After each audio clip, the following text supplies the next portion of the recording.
तेरी बातों से लगता है वो अभी इधर मुंबई में या मुंबई के आसपास ही कहीं है। ऐसा ही है बाप।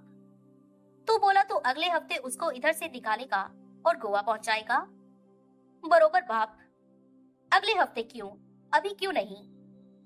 अभी मेरे को मालूम नहीं जालानी लड़की की तलाश के लिए क्या क्या किएला है। इस काम के लिए वो अकेला ही तो गली गली नहीं भटक रहा होगा।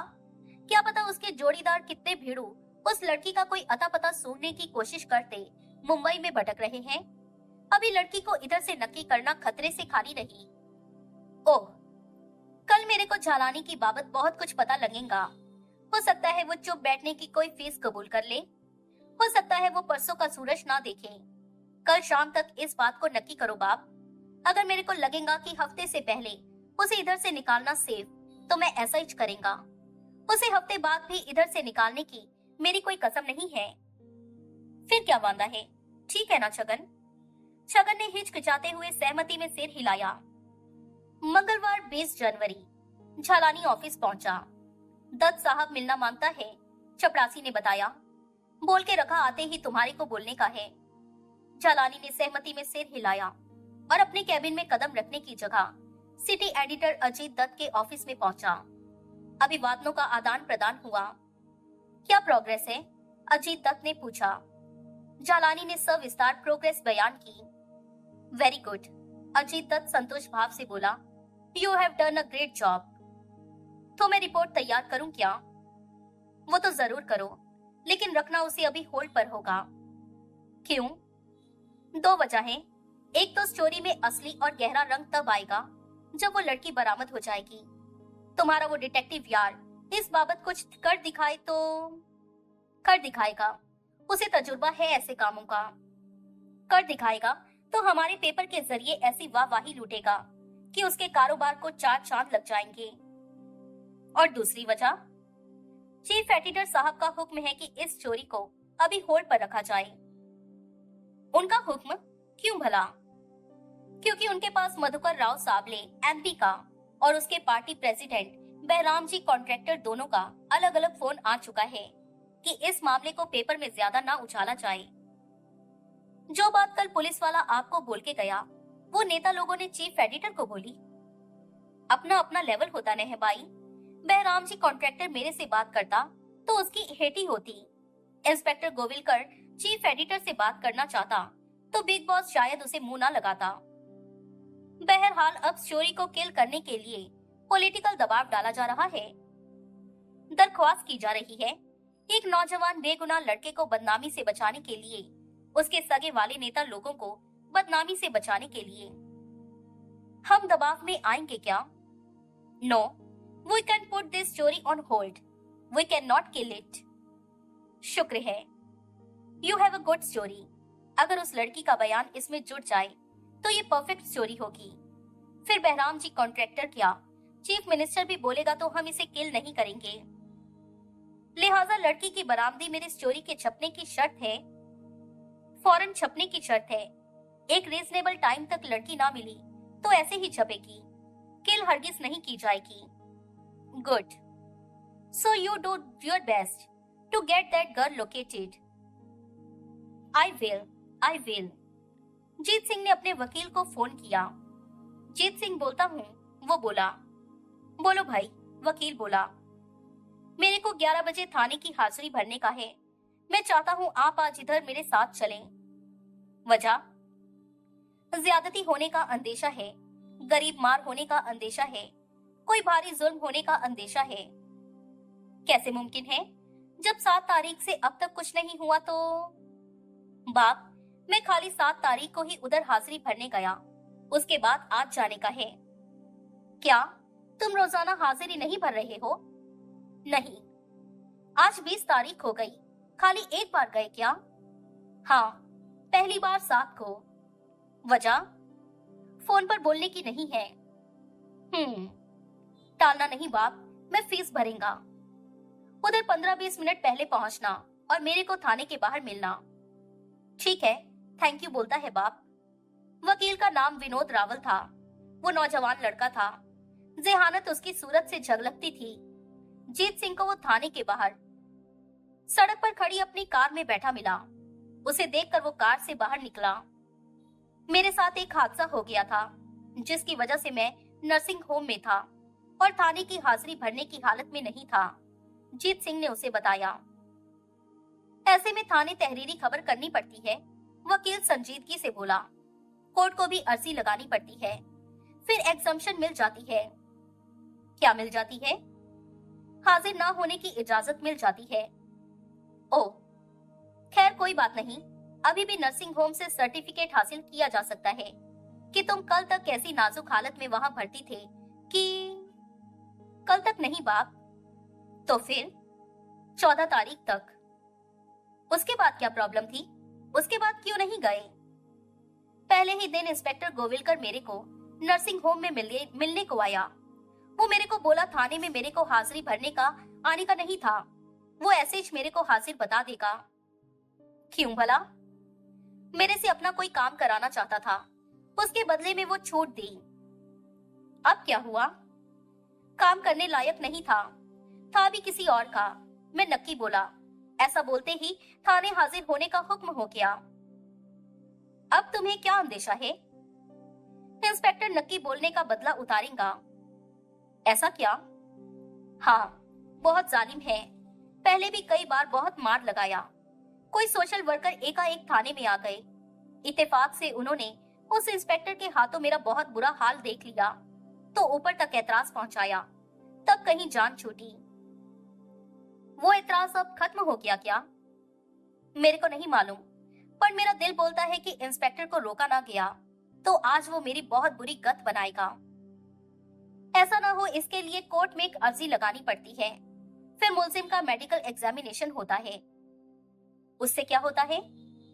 उससे पता चल जाता है कि उस एग्जामिनेशन के बाद मुलजिम के साथ कोई डंडा परेड हुई या नहीं, उसे कोई शारीरिक यातना पहुंचाई गई या नहीं। ऐसा कब होगा? मैं बहुत जल्दी करूं तो भी शाम तक होगा। कोर्ट में अर्जी लगेगी, सुनवाई की बारी आएगी, कोर्ट कोई डॉक्टर मुकर्रर करेगा, वो अपना टाइम लेगा, अपनी जहमत की कोई उजरत भी मांगेगा। इतने में तो गोविलकर मेरा फुल काम कर देगा। तुम्हारा ख्याल है ऐसा, अंदेशा है ऐसा तुम्हें, शायद वो तुम्हें कुछ भी ना कहे। खा जाएगा वो मुझे। टाइम हो गया है, आओ चलकर देखते हैं उसका मिजाज क्या कहता है। जीत सिंह वकील के साथ हो लिया। दोनों थाने की इमारत में दाखिल हुए और इंस्पेक्टर गोविलकर के कमरे में पहुंचे। गोविलकर ने जीत सिंह पर निगाह डाली, फिर वकील के साथ आया देखकर सक पकाया। तुम्हारा इधर क्या काम है भाई? वो भुनभुनाता सा वकील से बोला। ये मेरा क्लाइंट है, वकील शांति से बोला। मेरा इसके साथ आया होने से आपको कोई एतराज है क्या? सवाल एतराज का नहीं, जरूरत का है। तुम्हारी इधर कोई जरूरत नहीं। ये हाजिरी भरने नहीं आया, हाजिरी लगाइए और इसे इजाजत दीजिए। ये हाजिरी नहीं भरने आया है, गुनाह बख्शवाने आया है, जो कि नहीं बख्शा जा सकता। कैसा गुनाह? ये 12 दिन से गैर हाजिर है। आपको मालूम है क्यों गैर हाजिर है? मेरे को नहीं मालूम, मेरे को वही मालूम है जो मेरा रिकॉर्ड बोलता है। 7 तारीख के बाद ये आज इधर आया है। इसने रोज इधर आकर कोर्ट के ऑर्डर की तामील नहीं की तो आपने कोर्ट में शिकायत क्यों नहीं दर्ज कराई? मेरे को अक्खा थाना चलाने का काम है, खाली इसी का काम नहीं है। और इसको कोर्ट का ऑर्डर मेरी नहीं, थाने की हाजिरी भरने का है। मेरा एक माथत मेरे को कल ही बोला कि ये इधर नहीं पहुंच रहा था, इसलिए आपने इसे बुला नहीं भेजा, खुद ही पहुंच गया। ये एक हादसे का शिकार अपने मौत से जूझता नर्सिंग होम में पड़ा था। मैं बोले तो टून होकर किसी बेवड़े के अड्डे पर पड़ा था। ये किधर भी था, कोर्ट के ऑर्डर के मुताबिक इधर नहीं था। अब है, अब आप क्या चाहते हैं? अब ये गिरफ्तार है, इसलिए तुम जा सकते हो। क्यों गिरफ्तार है? तुम्हें मालूम है क्यों गिरफ्तार है? ये फरार होने की कोशिश में था, इसलिए इसकी बेल कैंसिलेशन की अर्जी के साथ इसे कोर्ट में पेश किया जाएगा। तुम्हें मालूम है मौजूदा हालात में कोर्ट से भी इसकी गिरफ्तारी का ही ऑर्डर होगा। आप तो इसे अभी गिरफ्तार करने पर आमादा है। ये फरार हो सकता है। जो शख्स अपनी राजी से चलकर आपकी हाजिरी भरने आया हो, वो फरार क्यों होगा भला? मालूम करेंगे। खामोशी छा गई। आई एम सॉरी जीत सिंह। फिर वो जीत सिंह का कंधा थपथपाता बोला, मैं कोर्ट में इमीडिएट अर्जी लगाता हूँ। इमीडिएट ना लगाना, गोविलकर चेतावनी भरे स्वर में बोला। 1 घंटा इंतजार करना। किस बात का? इसके कोर्ट में तुम्हारे पास पहुंचने या ना पहुंचने का। क्या मतलब? ना पहुंचा तो जो मुनासिब समझना करना, पहुंच गया तो ये बोलेगा कि कोई अर्जी लगाने का नहीं था। वकील ने जीत सिंह की तरफ देखा। हाँ बोल इसको, गोविलकर सख्ती से बोला। जीत सिंह ने हिचकते हुए सहमति में सिर हिला दिया। उसे हालात बहुत दहशतनाक जान पड़ रहे थे। वकील चला गया। गोविलकर कुर्सी से उठा और जीत सिंह के सामने आ खड़ा हुआ। वो कुछ क्षण खा जाने वाली निगाहों से उसे घूरता रहा। फिर एकाएक उसने इतनी जोर का झापड़ जीत सिंह के चेहरे पर रसीद किया कि उसकी गर्दन फिरकनी की तरह घूम गई। बहुत चर्बी चढ़ गई है साले, दांत पीसता वो हिंसक भाव से बोला। सब सेट हो गया, सब बात हो गई, टाइम आया तो मुकर गया। साहब, जीत सिंह ने आर्तनाद किया, मर्डर की बात किधर हुई थी? उल्लू बनाता है। साफ नहीं बोला मैं तेरे को कि तेरे को वही काम करने का था जिसका तू एक्सपर्ट था, जो तू पहले कई मर्तबा कर चुका था। इससे तो मैं समझा था कि कोई वॉल्ट खोलना था। यही काम नहीं है जो तू पहले कई बार कर चुका है, कत्ल भी पहले कई बार कर चुका है। बाप, कत्ल नहीं। बकवास मत कर, अब मर्जी बोल अपनी। बाप, कत्ल नहीं, वो भी बड़े आदमी का। मैं बेमौत मारा जाएगा। तब नहीं मारा जाएगा, जो कहा जा रहा है वो नहीं करेगा तो मारा जाएगा। बाप, ये काम नहीं, मैं अपनी सजा भुगत लूंगा। तेरे को अंदाजा नहीं है अपनी सजा का। बाप, कोर्ट जो सजा। साले, तेरी सारी दिलेरी इसी बात में है। जो शानपंती तू दिखा चुका है उसी ने तुझे दिलेर बनाया है। तू समझता है कोर्ट में ना तू कातिल साबित हो पाएगा ना डकैत। साहब, जब मैं कुछ किया ही नहीं तो। सुपर स्टोर की डकैती में शरीक नहीं था क्या? नहीं। इसलिए ताकत से बोलता है क्योंकि गवाह मुकर गया, क्योंकि गवाह की गवाही के बिना तेरे को डकैत साबित करना मुश्किल। वो दूसरा गवाह तागड़े पुलिस के काबू में नहीं आ रहा, इसलिए उसकी गवाही के बिना तेरे को कातिल साबित करना मुश्किल। पुलिस की कमजोरी तेरी ताकत, यही बात है ना? नहीं साहब। मन ही मन वो संतुष्टि का अनुभव कर रहा था कि वक्त रहते उसने गायलों और तागड़े को उस जालिम हाकिम की पहुंच से दूर, बहुत दूर खिसका दिया था। बैठ, तशरीफ रख कुर्सी पर, आज तू मेरे थाने का मेहमान है। जीत सिंह हिचकिचाता हुआ एक कुर्सी पर यूं बैठा जैसे अंदेशा हो कि कुर्सी एकाएक उसके नीचे से खींच ली जाने वाली थी। गोविलकर भी मेज का घेरा काट कर उसके पीछे पहुंचा और अपनी कुर्सी पर बैठ गया। उसने घंटी बजाई, जिसके जवाब में एक हवलदार भीतर पहुंचा। लेके आ, गोविलकर ने हुक्म दिया। हवलदार लौट गया। सिगरेट पिएगा क्या? पीछे गोविलकर बोला। जीत सिंह ने इनकार में सिर हिलाया। पी ले, फिर पता नहीं कब मौका मिलेगा। पास रखता है या मैं मंगा के दूं? कौन सा ब्रांड पीता है? जीत सिंह ने उत्तर नहीं दिया। अच्छा भाई, मर्जी तेरी। कुछ क्षण खामोशी में गुजरे, फिर दरवाजा खुला।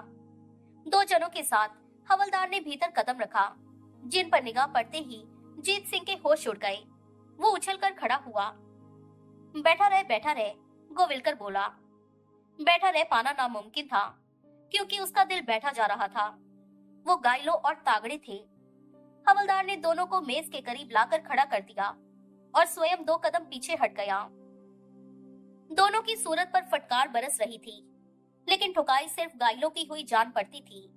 उसने कातर भाव से उसकी तरफ देखा। तागड़े ने उससे आंख भी नहीं मिलाई। यही है ना वो दोनों, गोविलकर बोला। जीत सिंह को उसकी आवाज बहुत दूर से आती लगी, जिनको खिसका कर तेरी मुकरने की मजाल हुई। अब बोल, क्या बोलता है?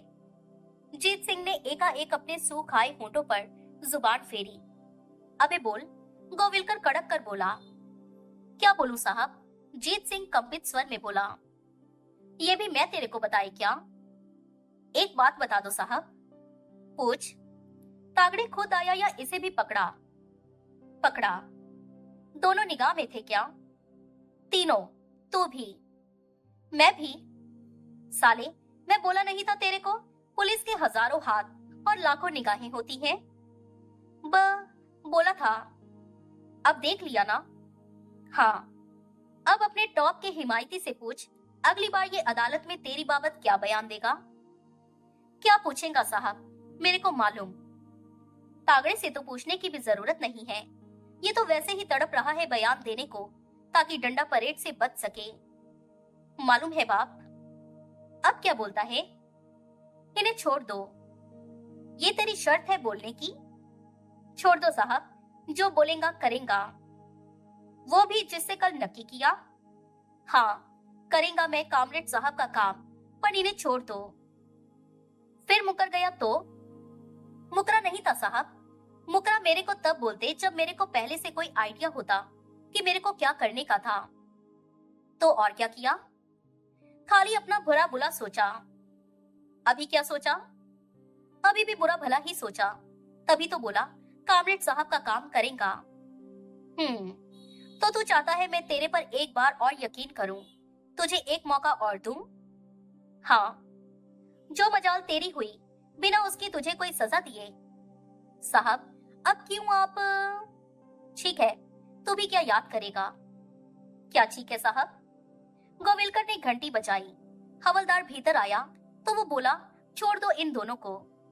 हवलदार के चेहरे पर विस्मय के भाव आए। आजाद कर दो, जहां चाहे जाने दो। हवलदार ने सहमति में सिर हिलाया और फिर गायलों और तागड़े से संबोधित हुआ। चलो। दोनों वहां से रुखसत हुए। गायलों बार बार जिबा होती बकरी की तरह जीत सिंह को देखता। जो बात जीत सिंह ने उसके आते बार नहीं देखी थी, जाते बार देखी थी, वो ये थी कि गायलो ठीक से चल भी नहीं पा रहा था। दोहरी मार झेलनी पड़ी थी बेचारे को, पहले बड़ा बटाटा की, फिर पुलिस की, अपने कजन एंजो के दोस्त की, एक अनजान शख्स की मदद की बहुत बड़ी कीमत चुकानी पड़ी थी उसे। बैठ, गोविलकर बोला। जीत सिंह वापस कुर्सी पर ढेर हुआ। चाय पिएगा क्या? साहब, मीठी मार न मारो, मेरे को उलझन होती है। वो हंसा। अच्छा, जाने दे। वो बोला, चाय भी कोई चीज है पीने की? जीत सिंह चुप रहा। कामरेड साहब को फट्टा मार दिया कि तूने कभी गन नहीं चलाया, कभी हाथ में भी नहीं थामा। अब क्या बोलेगा बाप? बोलना जरूरी नहीं चलाया, जो कि झूठ है, तो मेरे को इंतजाम करना पड़ेगा तेरे को चलाना सिखाने का। नहीं मांगता साहब। उसने मेज का एक दराज खोला और एक ऐसी गन निकाली जिससे मिलती जुलती सूरत भी जीते ने कभी नहीं देखी थी। ये चेकोस्लोवाकिया की बनी गन है, बहुत पुराना मॉडल है। कहते हैं दूसरे महायुद्ध में बहुत पसंद की जाती थी, जर्मन फौजी इस्तेमाल करते थे। 8 फायर करती है, भरी हुई ही बरामद हुई थी, इसलिए इस वक्त भरी हुई है। गोलियां भी अनोखे कैलिबर की हैं और शायद ही मिले, लेकिन और की जरूरत भी किधर है? यही जरूरत से ज्यादा है। निशाने पर ठीक लगे तो एक ही गोली चीथड़े उड़ा देने को काफी है। इतनी पुरानी गन आपके पास कहां से आई साहब? किसी मुजरिम से बरामद की थी, माल खाने में जमा करानी थी, पर नहीं कराई, पास रख ली, अब काम आएगी। क्या चलती है? चलती ही होगी, वरना कोई पास क्यों रखता? नाल बहुत अजीब है साहब, क्योंकि साइलेंसर चढ़ा है। वो क्या होता है? ये नलकी होती है। उसने नाल पर की चूड़ियां उमेठी, जो कि नाल पर चढ़ी होती हैं। इसकी वजह से गोली चलने पर आवाज नहीं होती। उसने साइलेंसर को नाल पर से उतार कर और दोबारा चढ़ाकर दिखाया। ओ, अब भेजे में घुसा कि कितना आसान काम है।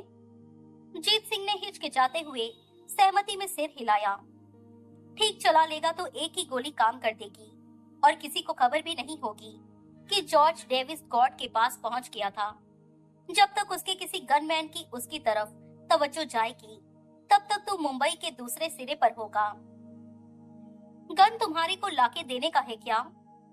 हरगिज नहीं, काम खत्म हो जाने पर उधर ही फेंक के आने का है। वो काम हो जाने पर ये गन मेरे किसी काम की नहीं, उधर ही फेंक के आना का है। बरामद होने पर कोई वादा नहीं। इसका ना नंबर है, ना रजिस्ट्रेशन है, ना कोई मालिक है। एन सेफ गन है तेरे वास्ते। मेरे वास्ते? हाँ, तेरे वास्ते। खाली इतना ख्याल रखना अपनी सेफ्टी की खातिर कि इस पर उंगलियों के निशान ना छोड़ना। मैं मेंटल है क्या? मेंटल किधर से होएगा? तू तो बहुत तजुर्बेकार। फिर भी बोला, घायलों की निगरानी अभी भी चलेगी क्या? अब काहे? अब क्या करेगा मैं उसको झूठा गवाह साबित करके? और मेरी शानपंती निकाल तो तेरी भी नहीं, जाके चिंच पोकली में रह। उधर नहीं बाप, मेरा कोई पंगा है जिसकी वजह से उधर मेरी जान को खतरा है। और क्या पंगा है? क्या बोलेगा बाप? जब लाइफ स्ट्रेट नहीं तो एक क्या 10 पंगे हो सकते हैं। ठीक है, जिधर मर्जी रह, पर मेरे को मालूम होना मांगता है कि तू किधर है। बोलेगा बाप? ठिया बदलेगा तो बोलेगा, अभी का तो तुम्हारे को मालूम। खुद बोला। हाँ, तूने तागड़े का नहीं पूछा? अब क्या पूछना, अब तो पासा पलट गया, खेल नवा हो गया। शाना है, पर जो पंगा किया तो किया, तो अपनी जुबान से पलटी खाया। उसका मजा मेरे को मिल गया साहब। साहब का इतना जोर का झांपड़ पड़ा कि अभी भी गाल तपता है। शुक्र मना, ऐसे ही चक्का बाड़ी तपता हो सकता था। साहब मैं गलत, मैं जलील, मैं खतावार, पर आप तो अपनी बात से पलटी नहीं खाएगा ना? नहीं खाऊंगा। ये काम ठीक से कर, फिर याद करेगा कि कोई मिला था। मेरी हाजिरी चौकस करो साहब। क्या? पहले खुद बोला मेरे को बिना थाने आए हाजिर माना जाएगा। अभी गैर हाजिर बोलकर ही गैर हाजिरी पर गिरफ्तारी की और जमानत जब्ती की धमकी दी। अभी अपने वकील के पास जा। तेरे को उधर कोर्ट में 1 घंटे में पहुंचना है और उधर तेरी तरफ से कोर्ट में कोई अर्जी लगाने से उसे रोक। वापिस आकर मेरे को खबर दे, तब मैं करेंगा तेरा काम। कैसे? कैसे क्या? हाजिरी कैसे चौकस करोगे साहब? जैसे 7 तारीख की पहली बार हाजिरी भरने आया था तो की थी। कैसे की थी? अरे, रोजनामचे में लिखा था कि तू बुधवार 7 जनवरी को सुबह 11 बजे कोर्ट के ऑर्डर के मुताबिक थाने में हाजिर था। एसएच रोजनामचे में तो तब से आज मंगलवार 20 जनवरी तक रोजाना इधर हाजिर। सर्टिफिकेट मांगता है साहब। क्या? मेरे को इस बाबत आपका तस्दीक शुदा सर्टिफिकेट मांगता है। क्या बकता है? मामूली बात है साहब। पर मामूली बात है? तेरे को मेरे पर एतबार नहीं किया? आपको मेरे पर एतबार है क्या? मैं फंसा हुआ हूँ, इसलिए आपको मालूम कि मैं आपसे बाहर नहीं जा सकता। ये बात ना हो तो बोलो साहब, एतबार है क्या? गोविलकर खामोश हो गया। कितनी ही देर वो अपलक जीत सिंह की तरफ देखता रहा। जीत सिंह ने उससे निगाह मिलाने की कोशिश नहीं की। वो सिर झुकाए बैठा रहा। मैं इनकार करूं? गोविलकर आखिरकार बोला। तो तू मेरे काम से इनकार कर देगा क्या? इतनी मामूली सी बात के लिए क्यों इनकार करोगे साहब? सवाल मत कर, जवाब दे। जीत सिंह खामोश रहा। तू कहीं ये तो नहीं समझता कि घायलों और तागड़े आजाद हो गए हैं, इसलिए तो? नहीं समझता साहब। आप उन्हें कभी भी फिर पकड़ मंगवा सकते हैं, मैं क्या जानता नहीं? फिर भी शर्तें लगाता है। साहब शर्तें नहीं लगाता, फरियाद करता है। अभी हलकट, उस सर्टिफिकेट से तेरा कोई भला नहीं होने वाला। फिर तो जरूर ही दे दो साहब, ये समझकर दे दो कि बच्चा बहलाया। गोविलकर ने गहरी सांस ली। ठीक है, फिर वो बोला, मिल जाएगा वो सर्टिफिकेट तुझे। कब साहब? शुक्रवार को, जब तू गन के लिए थाने आएगा, मैं तैयार रखूंगा तेरा सर्टिफिकेट। 7 से 23 तक की हाजिरी का ना साहब? हाँ, और 24 जनवरी से 17 फरवरी तक की हाजिरी का। क्या? 18 फरवरी को मेरी कोर्ट में पेशी है। मेरे को 17 फरवरी तक की इधर हाजिरी का सर्टिफिकेट मांगता है। एडवांस में? क्या मांगता है साहब? अबे, आगे का सर्टिफिकेट मैं कैसे दे सकता हूँ? दे सकते हो साहब, मैं क्या किसी को दिखाने जाऊंगा? तो 24 जनवरी और 17 फरवरी के बीच मर खप गया तो? वो सर्टिफिकेट किसी गैर हाथों में पहुंच गया तो? पहले तो ऐसा होएगा नहीं साहब। किसी करतब से हो भी गया तो वो कोई बड़ा पंगा तो नहीं खड़ा करेगा, बोल देना जाली है। पर साहब, आप मेरे से इतना बड़ा काम करा रहे हैं, मेरे को खून से हाथ रंगने को बोल रहे हैं। इतने बड़े काम के सामने इस छोटे से काम की क्या औकात है? अजीब घोंचू आदमी है। जीत सिंह ने प्रतिवाद नहीं किया। ठीक है, वो दूसरा सर्टिफिकेट भी मैं तैयार करके रखूंगा तेरे वास्ते। थैंक यू बोलता है साहब। शुक्रवार को दोनों सर्टिफिकेट मिल जाएंगे तेरे को। ठीक है, तो मैं अभी जाएं क्या? हाँ। खता माफ करना बाप, इंसान का बच्चा है, मिस्टेक कर ही बैठता है। अब नक्की कर इधर से, बातें मत बना। सलाम बोलता है साहब। मार और तिरस्कार के बोझ से दौरा हुआ जीत सिंह वहां से रुखसत हुआ। थाने के गेट से थोड़ा परे एक टैक्सी खड़ी थी, जिसकी पिछली सीट पर छिन्न भिन्न गाइलो पड़ा था। उसने जीत सिंह को गेट से निकलकर बाहर सड़क पर कदम रखते देखा। हॉर्न बजा। वो ड्राइवर से बोला। ड्राइवर ने आदेश का पालन किया। हम पेशा होने की वजह से वो दोनों एक दूसरे से वाकिफ थे। जीत सिंह का ध्यान हॉर्न की तरफ आकर्षित हुआ तो गाइलो ने खिड़की में से हाथ हिलाया। जीत सिंह का ध्यान उधर गया। तत्काल वो टैक्सी की तरफ बढ़ा।